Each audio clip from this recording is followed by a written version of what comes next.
La venganza silenciosa. La perfecta ejecución de la esposa invisible. Antes de sumergirnos en los detalles, machaca ese botón de me gusta. Si crees que ser subestimado es el superpoder definitivo. Y cuando termine la historia, dinos en los comentarios, ¿cuál es tu calificación final del 0 al 10? Suscríbete y activa las notificaciones para que no te pierdas nuestra próxima historia de justicia suprema. Apertura impactante. El escándalo corporativo del año no fue una fuga de información ni un error contable. Fue un ataque quirúrgico. Y fue ejecutado por la persona que todos veían, pero que nadie miraba. La esposa. ¿Alguna vez has sido tan ignorado, tan borrado, que sentiste que podrías mover montañas sin que nadie se diera cuenta? Pues acompáñanos. En el Madrid de la alta sociedad la llamaban la sombra de Toledo, y a su lado, su esposo multimillonario, el implacable Rafael Cisneros, dominaba cada evento de alto perfil. Mientras él presumía de su nueva y ruidosa amante, Alexa Ventura, una influencer de moda con 30 millones de seguidores, todos se reían de la pobre sombra. Pero en la gala benéfica más grande del año, frente a toda la prensa mundial, estaban a punto de descubrir que ella no era una sombra inofensiva. Era la mano invisible que sostenía el mazo, lista para demoler todo el castillo de naipes. Parte Omar, Madrid, el tiburón y la confianza rota. En las cumbres de la sociedad madrileña la conocían como Elisa del Valle Cisneros, el espectro beige de la castellana, mientras su esposo multimillonario, Rafael Cisneros, un tiburón de capital privado, acaparaba todos los titulares. Ella era la figura discreta, la sombra subestimada que lo seguía. Su amante, la explosiva influencer Alexa Ventura, la consideraba una broma, una reliquia digna de burla en sus exclusivos brunch con champán. Pero olvidaron algo crucial. Los espectros guardan secretos. Y en el Palacio de Cristal, durante la fastuosa gala anual de la Fundación Cisneros, la verdad iba a estallar. Elisa del Valle Cisneros era una criatura de tonos neutros. No el beige cálido de las playas de Cádiz, sino el beige fresco y discreto de una sala de espera médica o de los interiores de una obra de Goya. Su vida, vista desde fuera, parecía diseñada a medida en ese color inolvidable. Vivía en un ático inmenso de 2.000 metros cuadrados, con vistas al Parque del Retiro, pero lo habitaba como un cangrejo ermitaño que ocupa una concha que encontró, no una que construyó. Su uniforme consistía en chaquetas de cashmere de loro piana, mocasines Tod's sensatos y pequeños pendientes de perlas, el tipo de joyas que usaba su abuela. Su esposo, Rafael, era su polo opuesto, una criatura de cromo, cristal y estruendo. Rafael Cisneros era un titán del nuevo dinero, un depredador financiero que había construido un imperio de 16.000 millones de euros, Cisneros Capital, aparentemente de la nada. Era ruidoso, carismático y obsesivamente preocupado por su imagen pública. Salía en la portada de Forbes España y era el tema de perfiles aduladores en expansión. Era el hombre que todas las galas de Madrid deseaban tener como invitado de honor. Se había casado con Elisa del Valle 10 años atrás. En aquel entonces, él era solo un joven socio ambicioso. Ella era la hija tranquila e intelectual de la familia del Valle, cuyo linaje era tan antiguo que habían dejado de intentar impresionar a nadie hacía décadas. La fortuna de los del Valle era profunda, silenciosa, y estaba ligada a tierras históricas, arte y fideicomisos inexpugnables. Rafael la vio como su llave. Ella era su acceso a un mundo que de otra manera nunca lo habría reconocido. Y durante 10 años, ella había sido el accesorio perfecto e inofensivo. La esposa beige. Últimamente, sin embargo, el accesorio había sido superado, o más bien, reemplazado. Alexa Ventura fue la sustitución. Era todo lo que Elisa no era: ruidosa, artificial y agresivamente visible. Una influencer de 24 años, Alexa era una valla publicitaria de neón ambulante para la crisis de mediana edad de Rafael. Vestía Balmain tan ajustado que parecía pintado.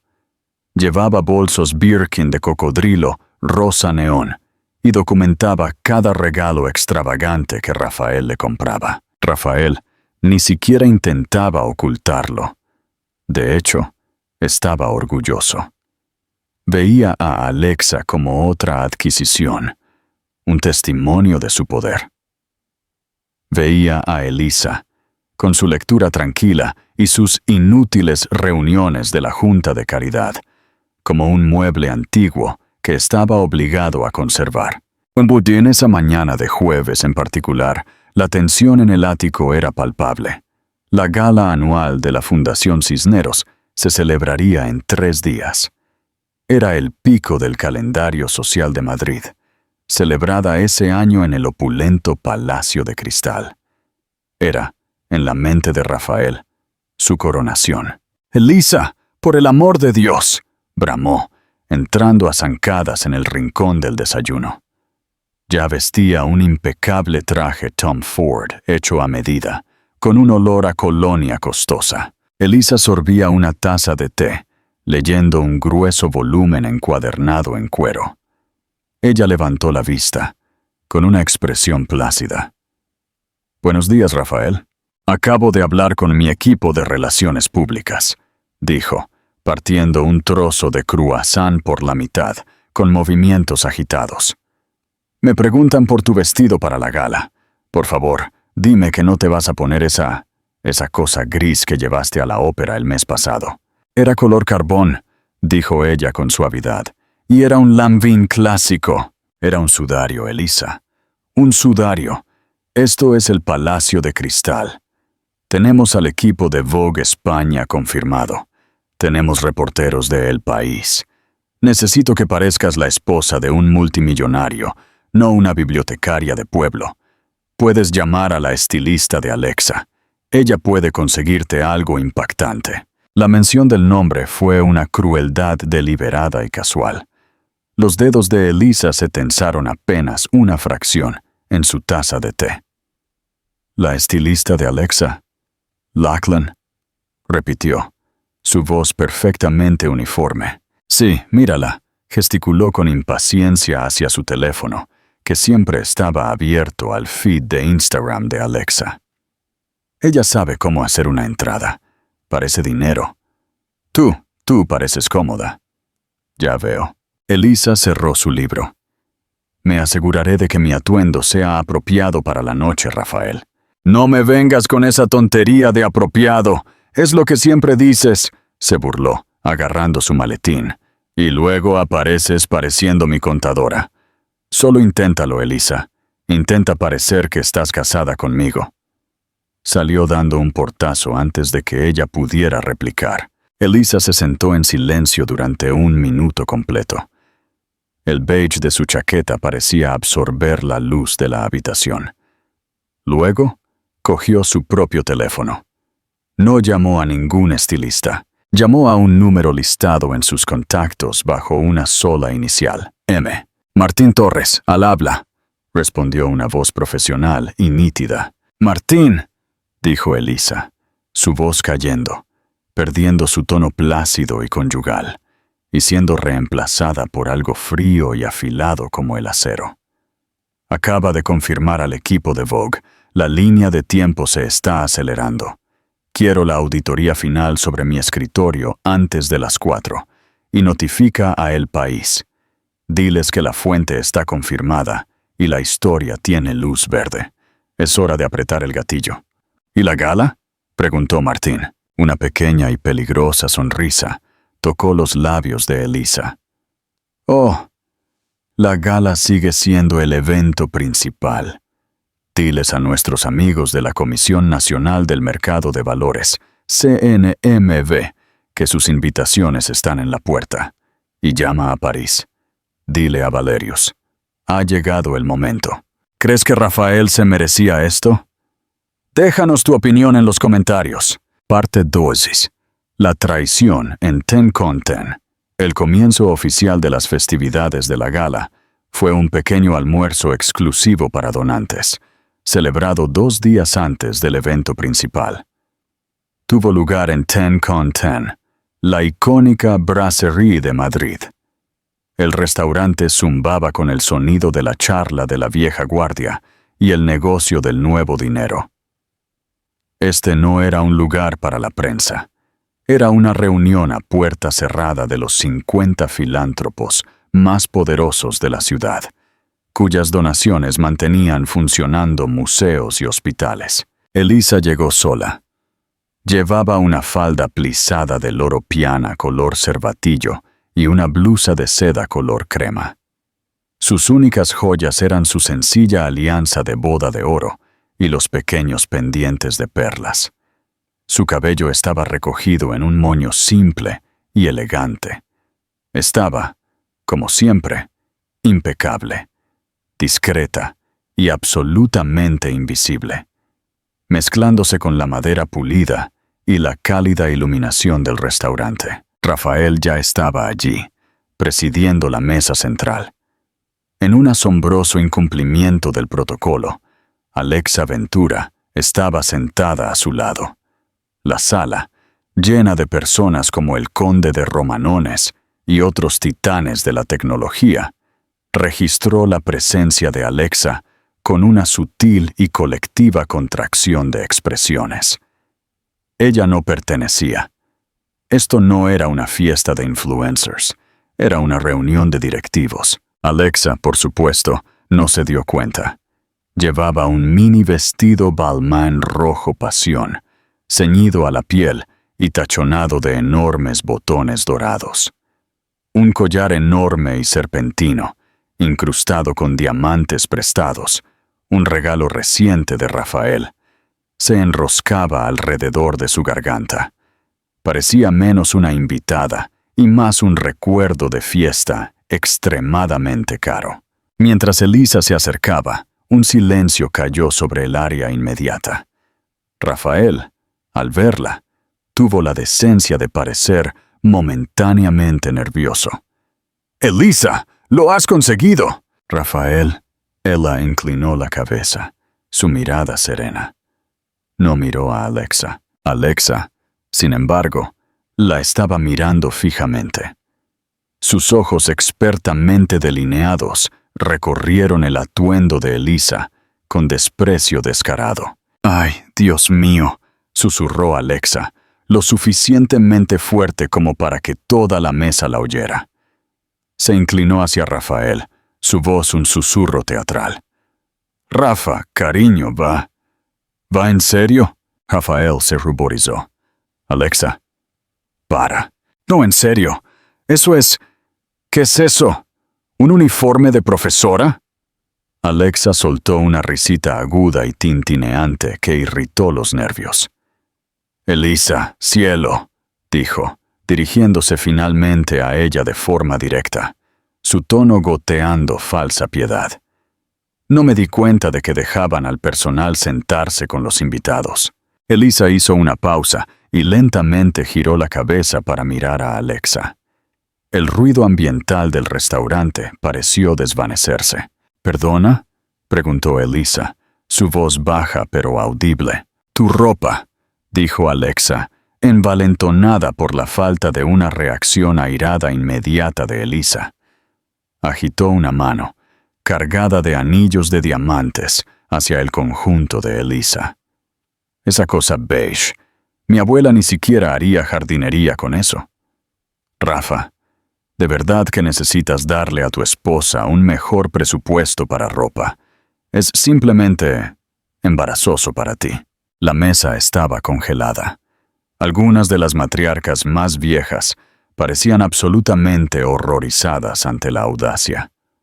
Esto no era solo rudeza, era una declaración social de guerra. Elisa miró a Rafael. Este era su momento. Su esposa acababa de ser insultada pública y cruelmente por su amante frente a sus pares más importantes. Rafael se revolvió en su asiento. Vio las miradas expectantes y frías de los otros donantes. Vio a Alexa, haciendo pucheros y desafiante. Vio a Elisa esperando. Estaba atrapado, y como un cobarde, eligió el camino de menor resistencia. Soltó una risa corta y forzada. «Alexa, eres terrible», dijo, dándole un ligero apretón en el brazo. Luego se volvió hacia Elisa. «Elisa, ya sabes cómo es ella. Simplemente, ven a sentarte. Tomemos un poco de vino». No la había defendido. De hecho, se había puesto del lado de la amante. Había estado tácitamente de acuerdo con la evaluación. «Me estás avergonzando». La expresión de Elisa no cambió. Pero por dentro, el último hilo delgado de afecto que pudo haber sentido por el hombre que una vez amó, se rompió. El acero en su columna vertebral se solidificó en titanio. «No, gracias, Rafael», dijo ella. Su voz era clara, nítida, y cortó el silencio. «De repente he perdido el apetito». Ella miró a Alexa. Era la primera vez que realmente había mirado a la mujer más joven. No era una mirada de rabia o celos. Era una mirada de evaluación. Como una científica observando un microbio particularmente simple y de colores brillantes bajo un microscopio. «Ese es un vestido muy ruidoso, señorita Ventura», dijo Elisa, su voz peligrosamente suave. «Siempre es interesante ver lo que la gente elige usar cuando están tan desesperados por un asiento en la mesa. A menudo olvidan que precio no es lo mismo que costo». La sonrisa de Alexa flaqueó, confundida por el críptico insulto. Elisa luego se volvió hacia Rafael. «Disfruta de tu almuerzo, Rafael». Se dio la vuelta y salió de Ten con Ten. No se apresuró. Sus pasos fueron silenciosos sobre el suelo de baldosas. Todos los ojos la siguieron. El espectro beige acababa de salir del edificio, y la temperatura de la sala había bajado 20 grados. Rafael Cisneros se quedó farfullando y vociferando, su poder en la mesa completamente destrozado. Había quedado como un hombre débil, cruel y necio, tanto por su amante como por su esposa. Parte 3. La sala de guerra de los del Valle. Elisa no regresó a casa al ático. No fue a un spa ni a casa de su madre a llorar. Su coche con chofer, un discreto Audi A8 negro, no el ostentoso Rolls Royce que Rafael prefería, se deslizó por el centro de Madrid y se detuvo frente a un rascacielos de cristal y acero. Entró en un vestíbulo privado, pasando la seguridad con un simple asentimiento, y tomó un ascensor hasta el piso 54. Las puertas se abrieron a un espacio que era la antítesis de su persona pública. Este era el cuartel general del Family Office del Valle, el centro neurálgico de su fortuna ancestral. No era una reliquia polvorienta con paneles de madera. Era una hipermoderna sala de guerra. Cristal de suelo a techo, una mesa de mando central con proyecciones de datos holográficos y un equipo silencioso y concentrado de analistas, abogados y contables forenses. Martín Torres, el abogado principal de su familia, estaba esperando.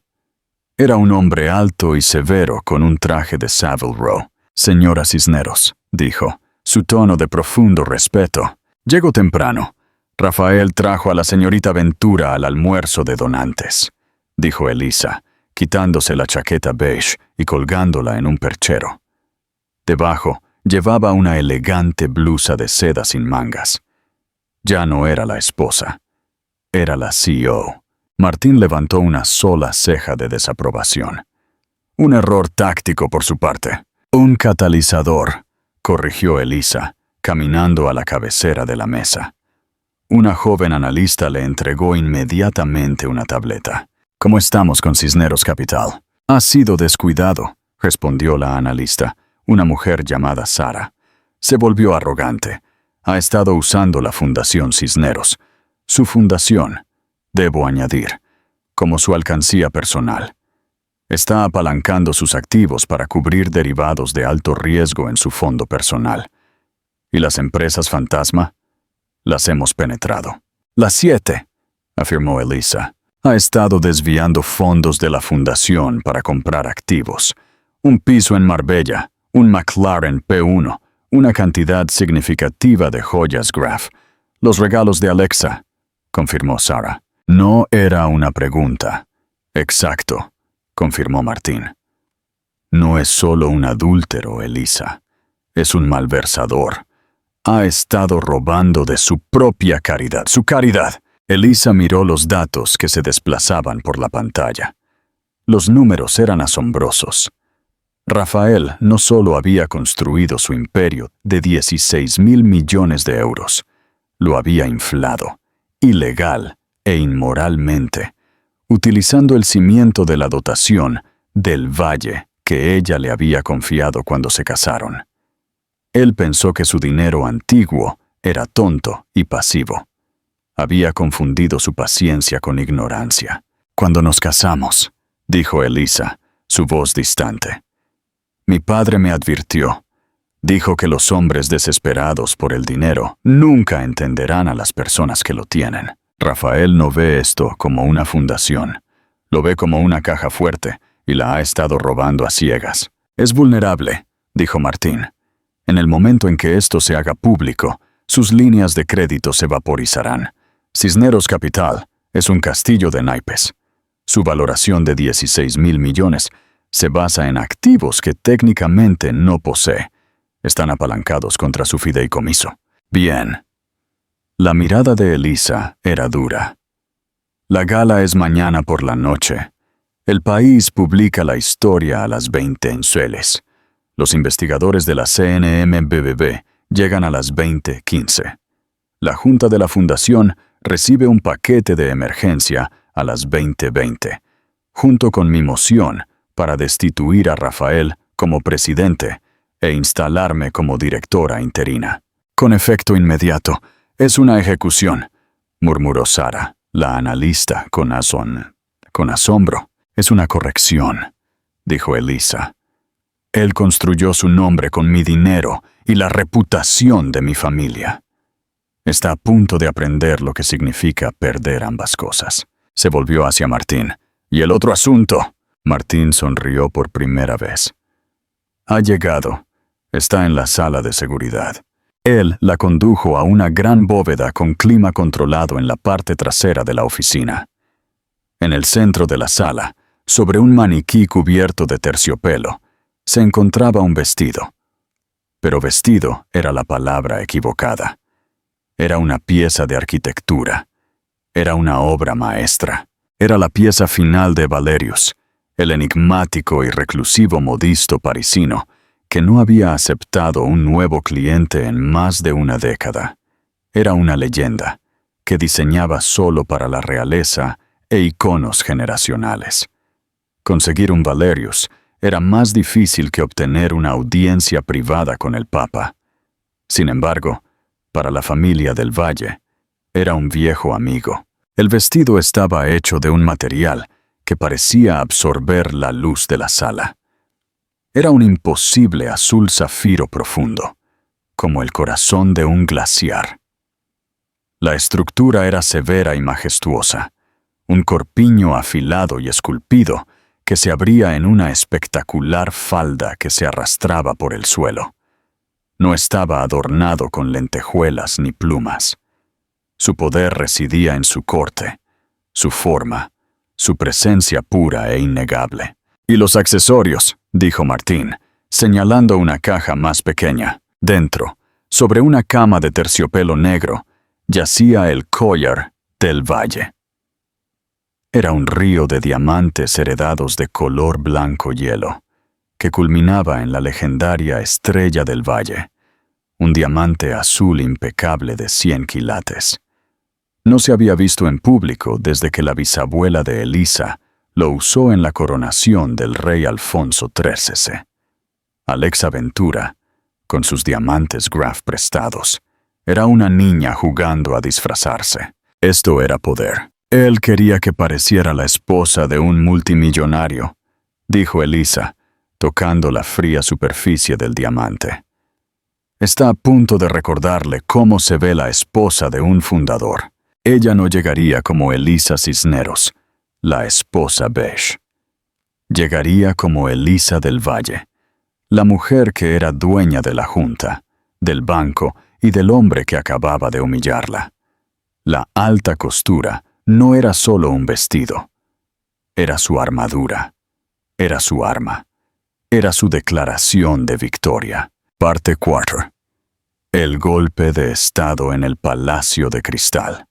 El gran salón del Palacio de Cristal era un mar de ostentación brillante.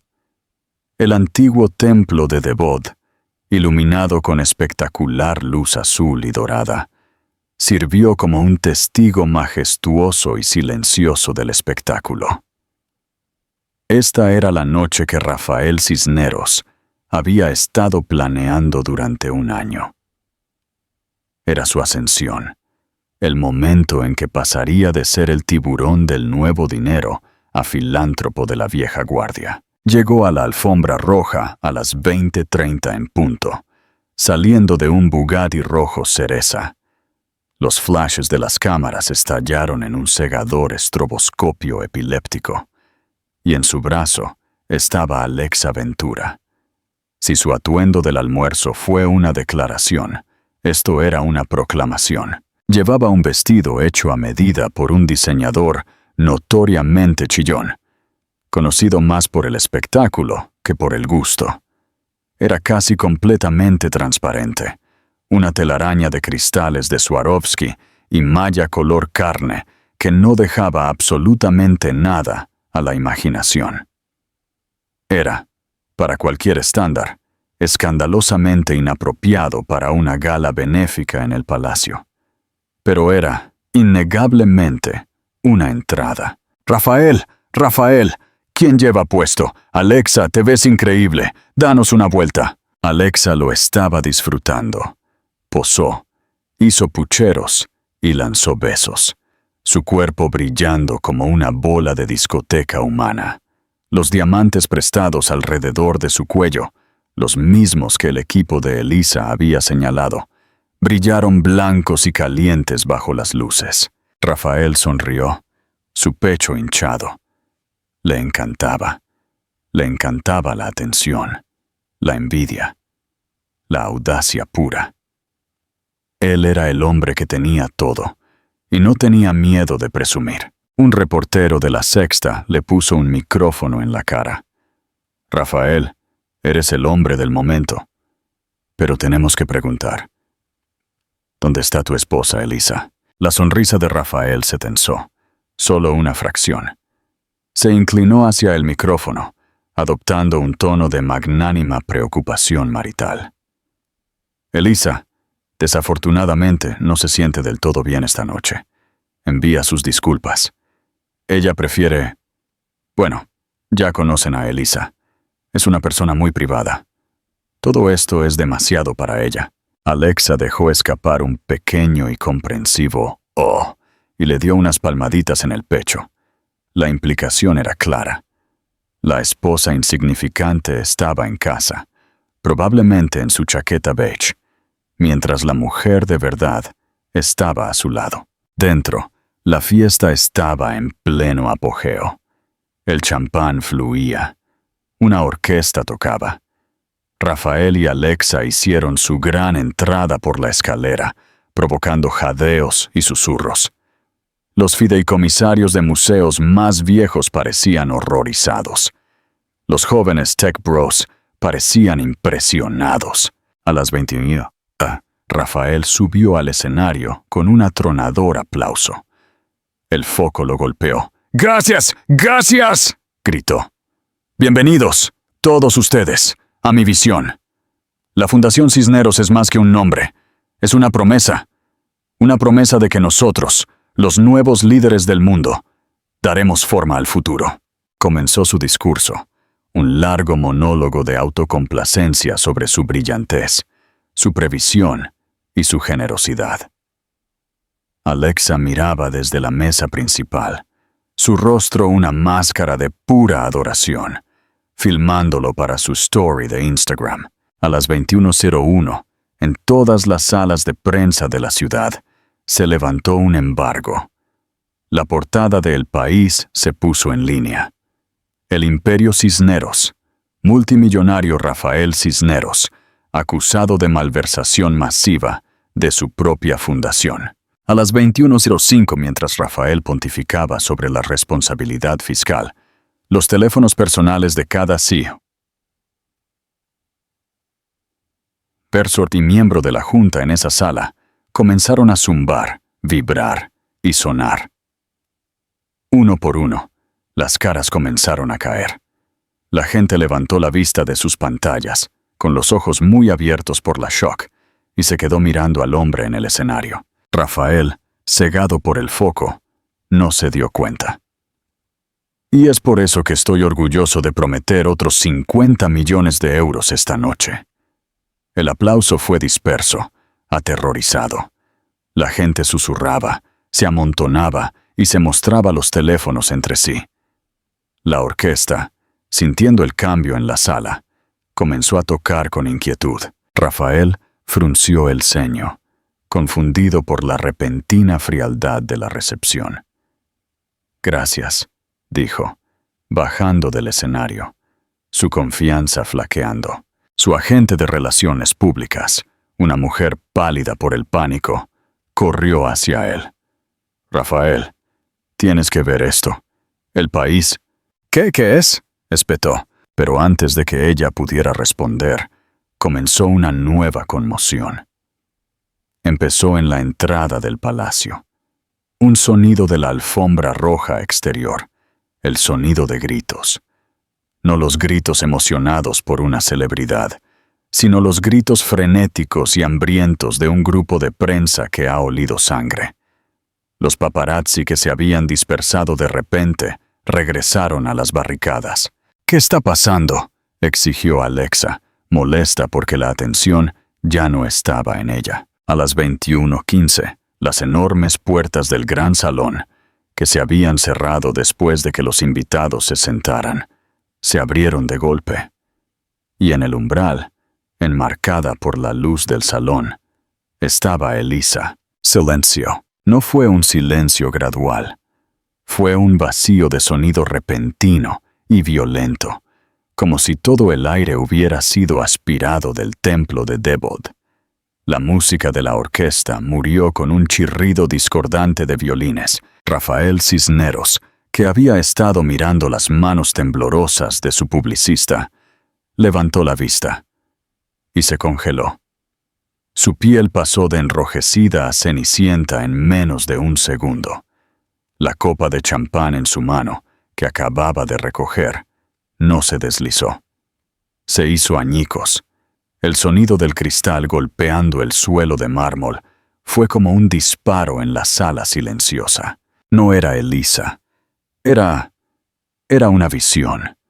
Era una reina. La mujer en el umbral no era el espectro beige. Era un evento celestial. El vestido Valerius, ese tono imposible de azul zafiro, parecía emanar su propia luz. Estaba estructurado como una pieza de armadura divina, sus líneas limpias, poderosas y absolutamente intransigentes. Y alrededor de su cuello, ardiendo con un fuego azul blanco frío que eclipsaba todas las demás joyas de la sala, estaba la estrella del valle.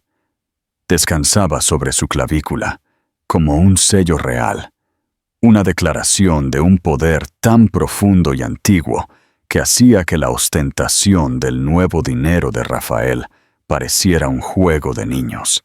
No estaba sola. Flanqueándola había 2 hombres de aspecto severo, con trajes oscuros impecablemente cortados. Uno era Martín Torres. El otro, Rafael lo reconoció con un escalofrío de terror puro y escalofriante.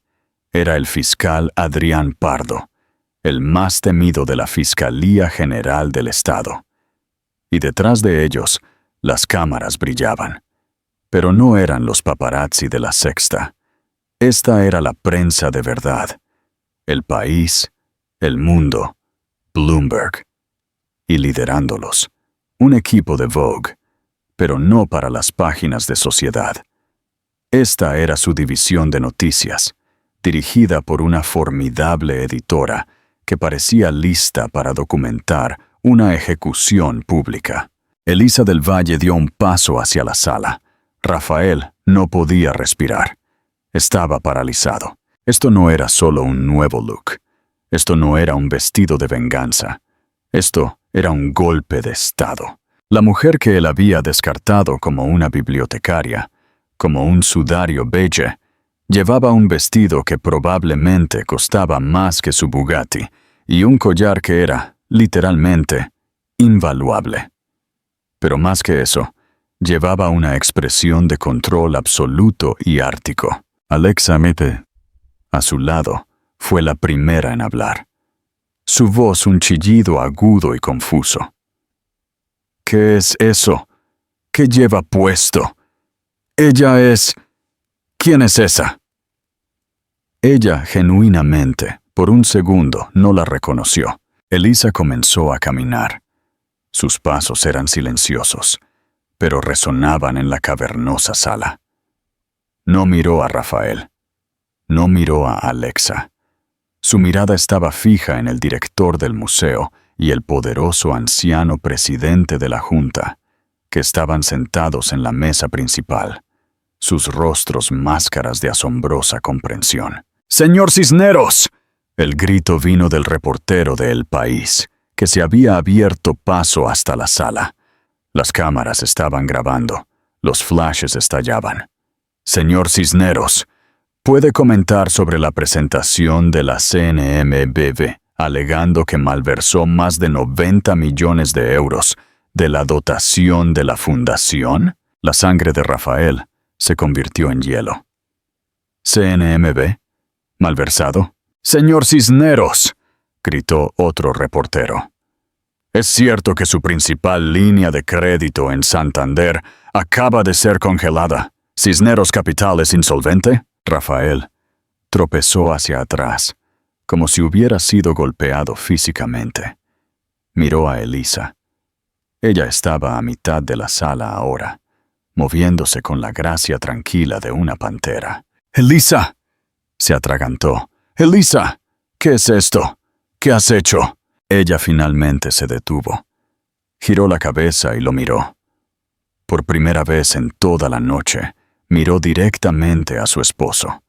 No había ira en sus ojos. No había dolor. No había nada. Era la lástima distante que uno le daría a una mosca atrapada en ámbar. ¿Hecho, Rafael?, preguntó ella. Su voz, aunque tranquila, amplificada por el silencio atónito. No he hecho nada. Simplemente estoy corrigiendo un error administrativo. Verás, has estado gastando mi dinero y estoy aquí para cobrar. El shock que paralizó a Rafael Cisneros no fue solo asombro. Fue el fallo sistémico de un hombre que se daba cuenta, en un instante cegador, de que no era el depredador, sino la presa. Había sido engañado. Durante años había sido engañado. Toda su vida, su valoración de 16.000 millones de euros, su reputación, su lugar en esta misma sala, todo era una actuación. Y la mujer que él pensaba que era la directora de escena era, de hecho, la dueña del teatro, la obra y las luces. Y ella acababa de desenchufar todo. No, no puedes, tartamudeó, su mente acelerada, tratando de encontrar un movimiento, un ángulo. La junta, nuestros activos, están bloqueados. Son míos. ¿Eran suyos, Rafael?, dijo Martín Torres, dando un paso adelante. Entregó una única carpeta encuadernada en cuero, no a Rafael, sino al atónito presidente del museo. Se le ha proporcionado a la Junta de Fideicomisarios de la Fundación Cisneros una auditoría forense de 300 páginas. El señor Cisneros ha estado financiando sus empresas de alto riesgo y su estilo de vida apalancando ilegalmente los activos centrales de la fundación.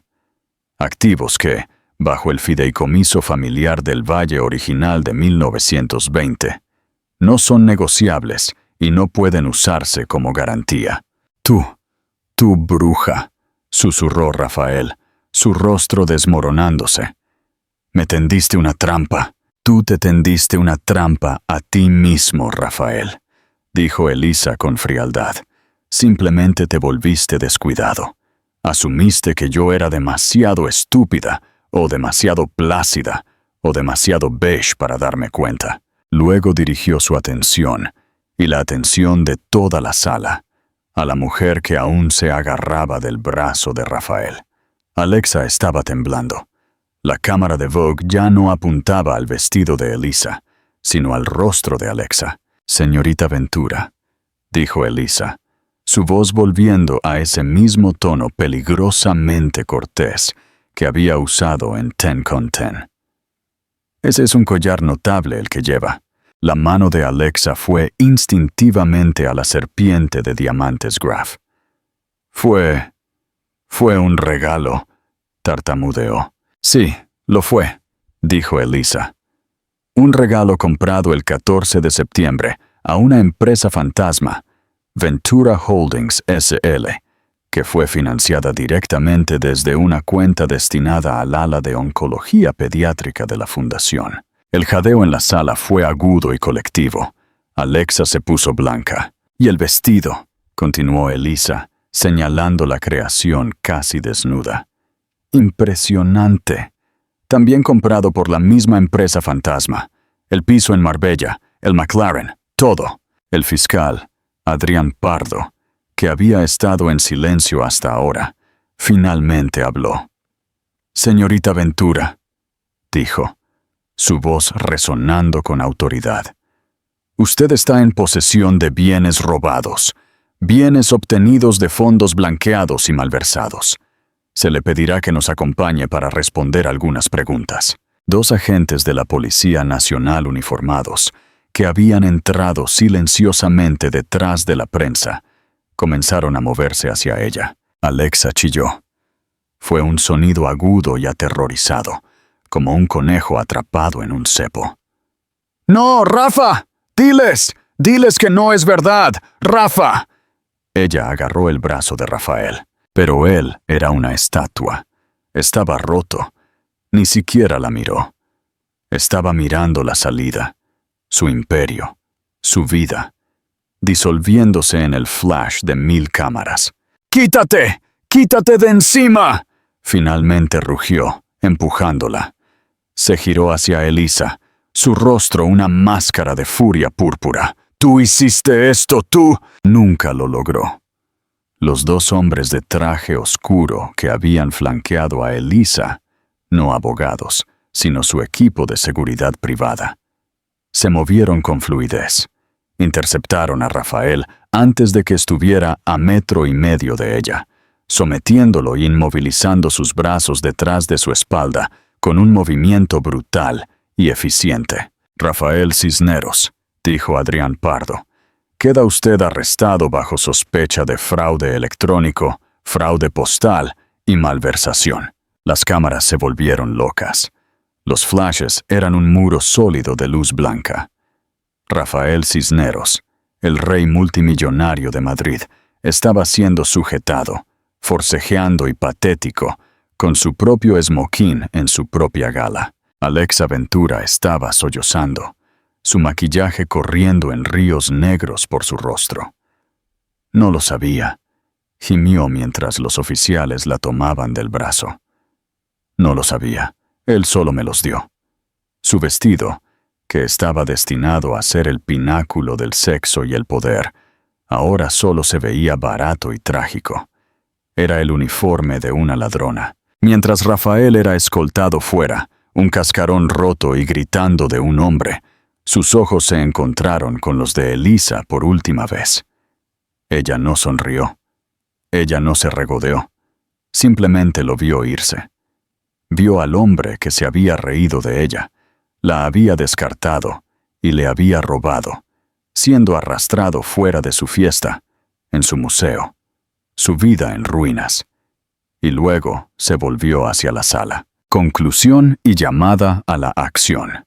El silencio que siguió a la partida de Rafael y Alexa no fue meramente una ausencia de sonido.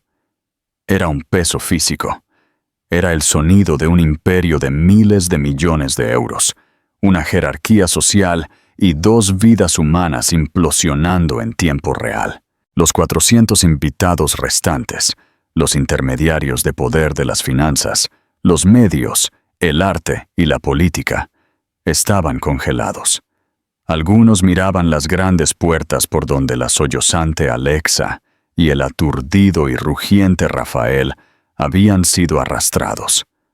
Otros miraban a Elisa. Los teléfonos que habían estado zumbando con la alerta de El País ahora estaban agarrados con manos de nudillos blancos. Los jóvenes titanes tecnológicos que habían adorado el espíritu agresivo e innovador de Rafael se veían pálidos. Si la valoración de 16,000 millones de Rafael Cisneros podía evaporarse en 10 minutos, ¿qué decía eso de la suya propia?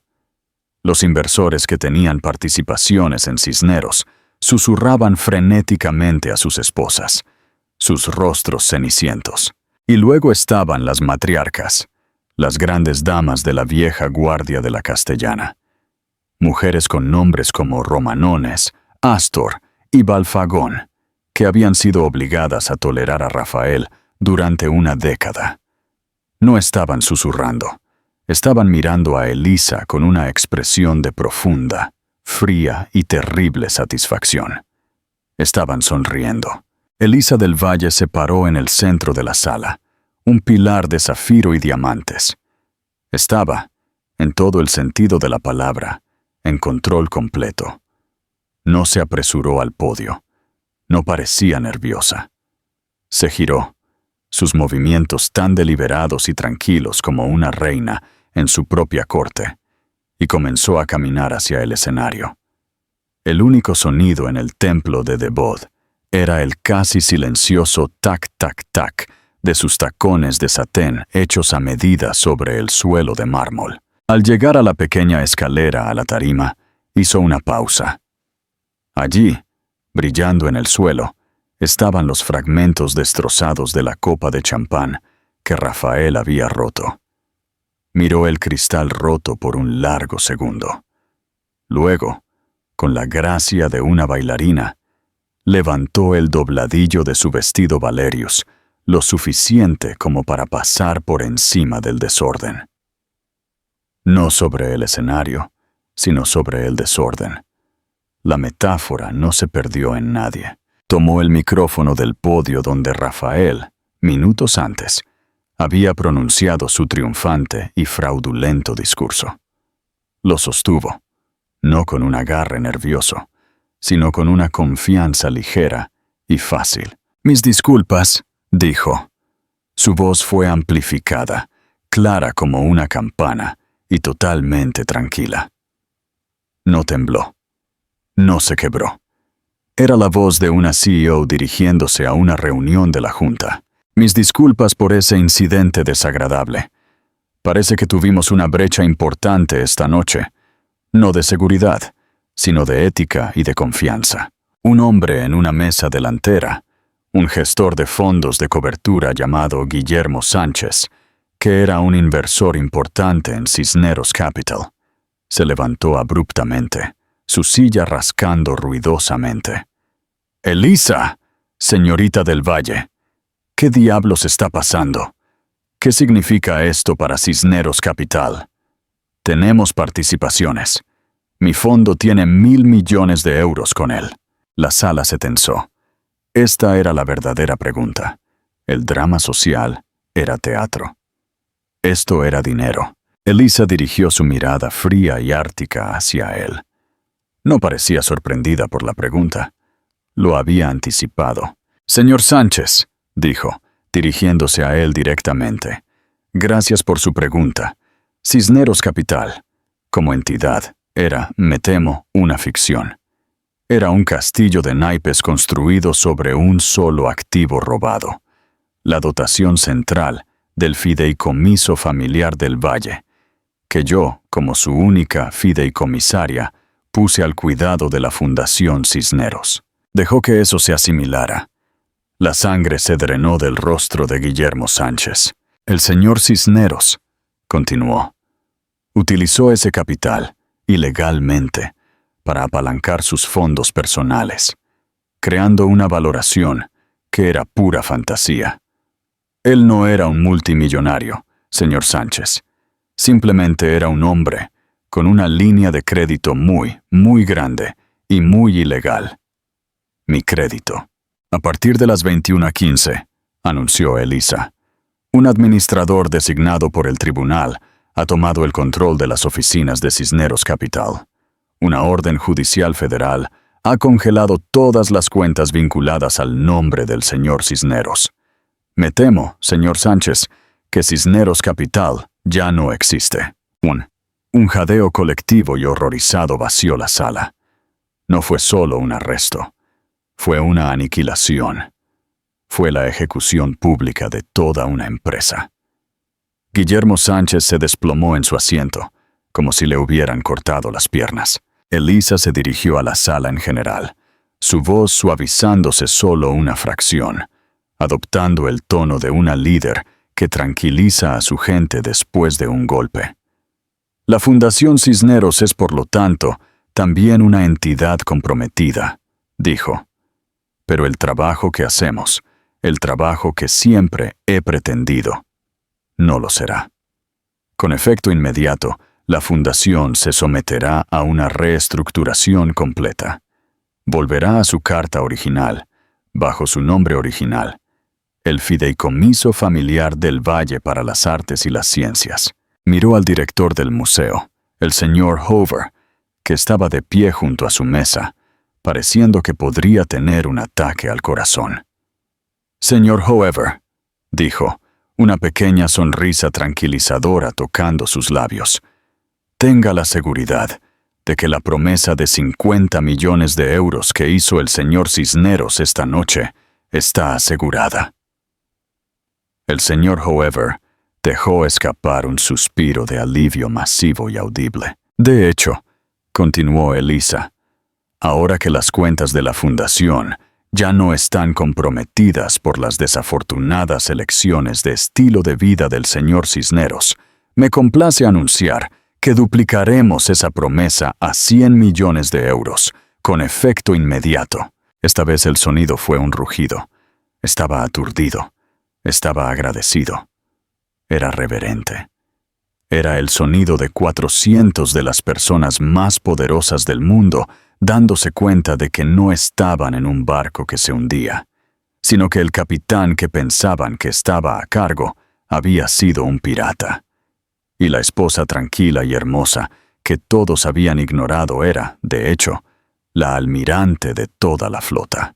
El aplauso fue ensordecedor, una ola de puro alivio no adulterado. Elisa esperó a que disminuyera. Su expresión era de mando cortés y sereno. «Mi familia», dijo, su voz cayendo a un registro más personal y poderoso, «ha apoyado discretamente a esta ciudad, a este museo y a las artes durante más de un siglo. Siempre hemos preferido hacerlo sin fanfarria. Creíamos que la verdadera filantropía era anónima, que el trabajo era más importante que el nombre adjunto a él. Esta noche, la fanfarria se hizo necesaria». Miró directamente a la lente de la cámara de Vogue, que seguía grabando, capturando la historia de sociedad más increíble de la década. Durante 10 años, permití que el nombre de mi familia fuera oscurecido por otro. Hice esto en nombre de la asociación, pero la asociación requiere confianza, y la confianza, como una dotación, es un principio sagrado. Una vez que lo rompes, el interés se pierde y el capital se pierde. El señor Cisneros confundió la discreción con el desinterés. Confundió la tradición con la debilidad. Vio Beige y asumió que estaba vacío. Olvidó, dijo, un atisbo de sonrisa jugando en sus labios, que los pergaminos más antiguos y valiosos del mundo son Beige. Olvidó que los cimientos mismos de este gran museo son de piedra beige. Olvidó que la sustancia perdura. Miró a la sala. Esta noche no es un final, es una restauración. El fideicomiso del valle está de vuelta. La integridad no es una sugerencia silenciosa, es un requisito. La sustancia siempre, siempre superará al espectáculo. Hizo una pausa, y sus ojos, solo por un microsegundo, se dirigieron a la puerta por donde Alexa había sido arrastrada. Y la verdadera clase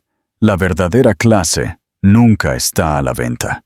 Se gana, y como han visto esta noche, se defiende. Colocó el micrófono de nuevo en el podio. Ahora, dijo, su voz volviendo a la de una anfitriona amable. Creo que nos prometieron postre. Orquesta, por favor, reanude. El bar está abierto.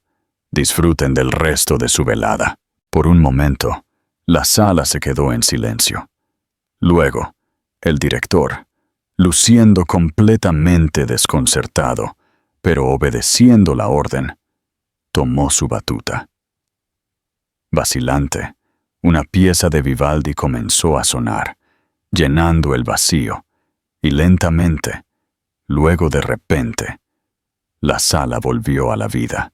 Pero era una sala diferente. Los camareros, que se habían estado escondiendo detrás del escenario, salieron corriendo con postres decadentes. El murmullo de la conversación comenzó, eléctrico y en voz baja. La fiesta se había fracturado. La multitud del nuevo dinero, la multitud de Rafael, estaba acurrucada cerca de las salidas, en sus teléfonos, sus rostros enfermos. El verdadero poder, sin embargo, gravitó hacia Elisa.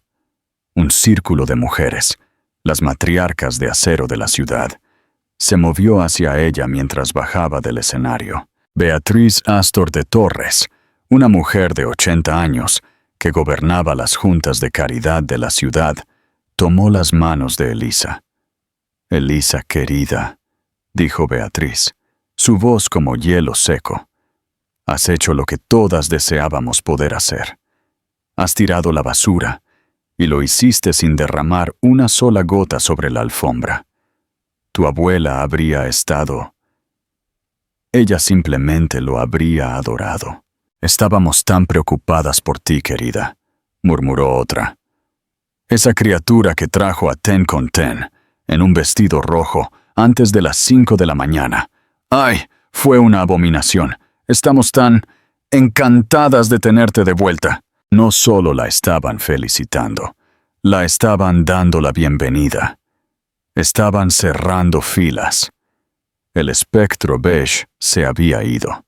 En su lugar estaba Elisa del Valle, la nueva e indiscutible reina de su círculo, la que finalmente, y públicamente, puso a los vulgares usurpadores en su lugar.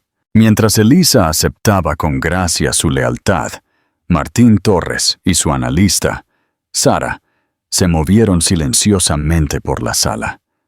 No estaban de fiesta. Estaban distribuyendo pequeñas tarjetas en relieve a los aturdidos, y ahora profundamente aliviados, miembros de la Junta de la Fundación.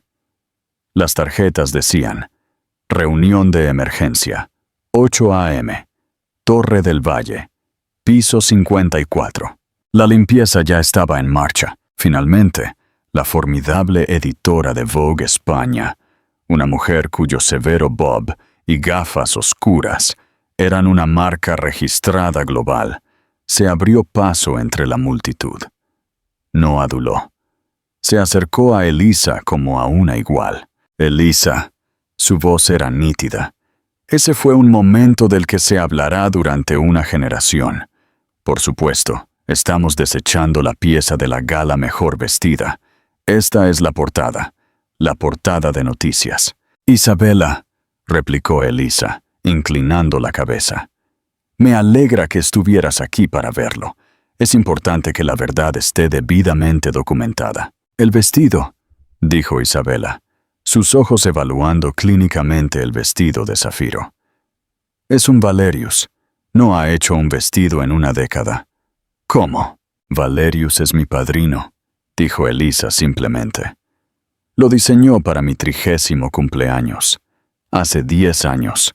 Me lo envió con una nota que decía, sabrás cuándo es el momento de usarlo. Esta mañana, dijo Elisa, lo supe. Las cejas de Isabela se alzaron por encima de sus gafas. Este no era un vestido de venganza de última hora. Esto era una década de paciencia. Esto era un juego largo, frío y calculado. Y la estrella del valle, declaró Isabela, inédita desde la coronación del rey Alfonso XIII. Me pareció apropiado, dijo Elisa, tocando el enorme diamante azul. Una noche de cierto tipo de coronación, ¿no crees? Una restauración del orden correcto de las cosas. Isabela asintió, una sonrisa pequeña y afilada en su rostro. Ella entendió completamente. Y la exhibición de la señorita Ventura. Algunas personas usan ropa para llamar la atención, dijo Elisa, su voz desprovista de malicia. Una simple declaración de hecho. Algunas personas usan ropa para dominarla, y algunas personas, como la señorita Ventura, simplemente usan su etiqueta de precio. Es una lástima que no se diera cuenta de que la suya fue pagada robando de un fondo de cáncer infantil. Es un accesorio muy hortera y muy temporal. Con eso, Elisa le dio a Isabela un cortés asentimiento. Ella había hecho lo que vino a hacer. No se quedó para disfrutar de los cumplidos. No se demoró por más champán. La sala era suya. La ciudad era suya. Ella había hecho su declaración, para desconcierto de los invitados. Menos de 30 minutos después del arresto de Rafael, Elisa del Valle le entregó su copa de agua vacía a un camarero que pasaba. Dio un último y amable asentimiento al presidente y se fue. Salió sola, de vuelta por el centro del salón, su vestido de zafiro, separando a las multitudes como el mar rojo. Las cámaras que habían sido guardadas se apresuraron a capturar su salida. Ella no las miró. Salió del gran salón, bajo el arco, y salió a la fresca noche de Madrid. Su discreto Audi A8 negro esperaba. No el Bugatti, no el Rolls. Se deslizó en el asiento trasero. Martín Torres estaba esperando en el asiento del pasajero. Bien hecho, Elisa, dijo. Elisa apoyó la cabeza contra el cuero. La estrella del valle estaba fría contra su piel. ¿La reunión de las 8 a.m. está confirmada?, preguntó ella. Todos estarán allí, respondió Martín. Bien. El coche se alejó silenciosamente de la acera, dejando atrás el pandemonio del Palacio de Cristal, las luces intermitentes y las ruinas de la vida de Rafael Cisneros. Tráeme un café, ¿quieres, Martín?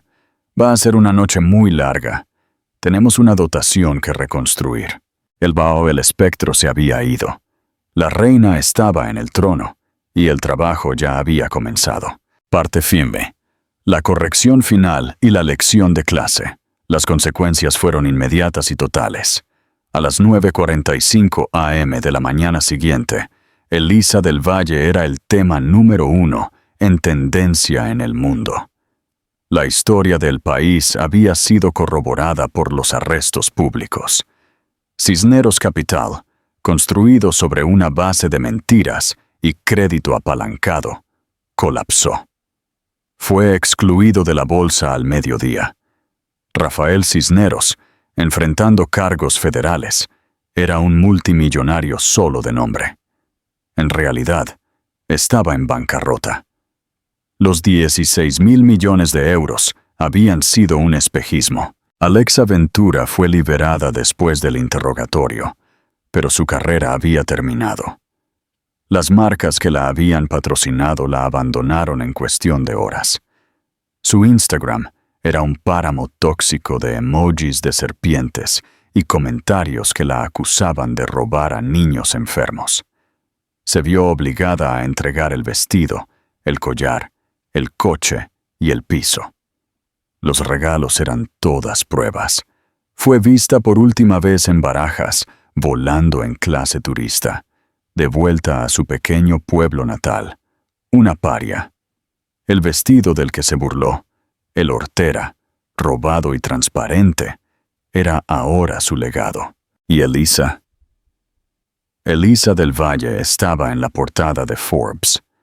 No en la lista de esposas multimillonarias, sino en la portada principal. Elisa del Valle, la mano silenciosa que construyó y quemó un imperio. Las chaquetas beige y los mocasines sensatos habían desaparecido en su mayoría.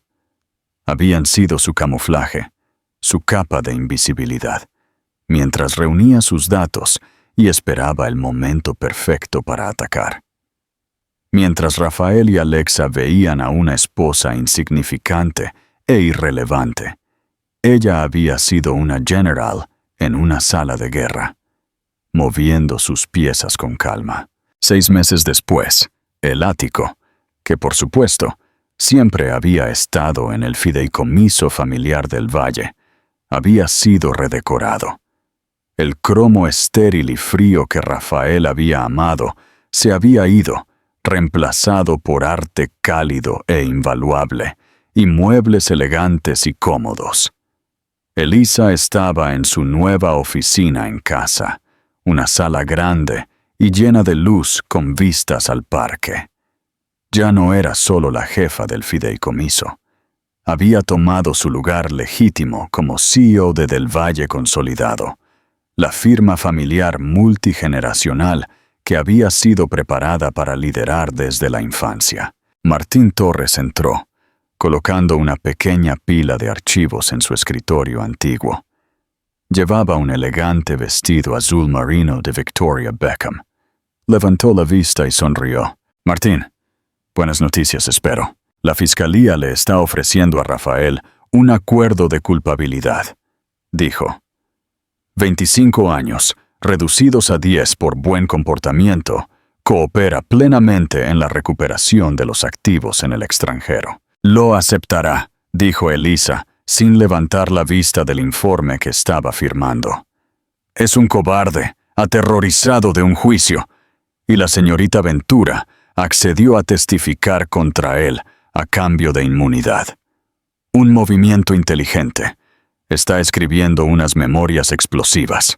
Brillo y traición, creo». Elisa se rió. Una risa real y genuina. Bien por ella. Al menos finalmente encontró una manera de ganar su propio dinero. Martín le entregó el último archivo. «Y esto, el decreto de divorcio. Finalizado esta mañana. Eres oficialmente Elisa del Valle de nuevo, en todos los aspectos». Elisa tomó el bolígrafo. Miró el papel que la separaba oficialmente del hombre que tan mal la había subestimado. Pensó en el almuerzo en Ten con Ten, la risa barata, el cruel desprecio por su ropa beige. Firmó su nombre, Elisa M. del Valle, con un trazo firme y decisivo. Cerró la carpeta y la apartó. «Gracias, Martín». Su voz era brillante. «Ahora, pasemos a nuevas adquisiciones. Estoy pensando en introducir la firma en la biotecnología. Acabo de leer un artículo muy interesante». Había terminado de mirar hacia atrás. El espectro se había ido. La reina estaba en el trono, y el futuro era suyo para construir. Reflexión y llamada final a la acción. La lección final. La historia de Elisa del Valle no es solo sobre un vestido de venganza. Es sobre el poder letal de ser subestimado. Rafael y Alexa se rieron de su ropa, porque era la única parte de ella que podían ver. Nunca se molestaron en mirar más profundamente. Confundieron su silencio con debilidad, su paciencia con estupidez y su amabilidad con un cheque en blanco. Olvidaron que la persona más peligrosa en la sala es a menudo la que no necesita gritar. Elisa jugó el juego largo. Llevó su chaqueta beige como armadura, escondiendo a la reina debajo hasta el momento perfecto para el jaque mate. ¿Qué pensaste del movimiento de poder definitivo de Elisa? ¿Alguna vez has visto a alguien tan completamente subestimado? Cuéntanos en los comentarios. Si te encantan las historias de justicia, poder y venganza bien merecida, por favor, dale me gusta a esta historia. Compártela con alguien que necesite verla y asegúrate de suscribirte y hacer clic en la campana para que no te pierdas la próxima historia que tenemos preparada. Gracias por leer.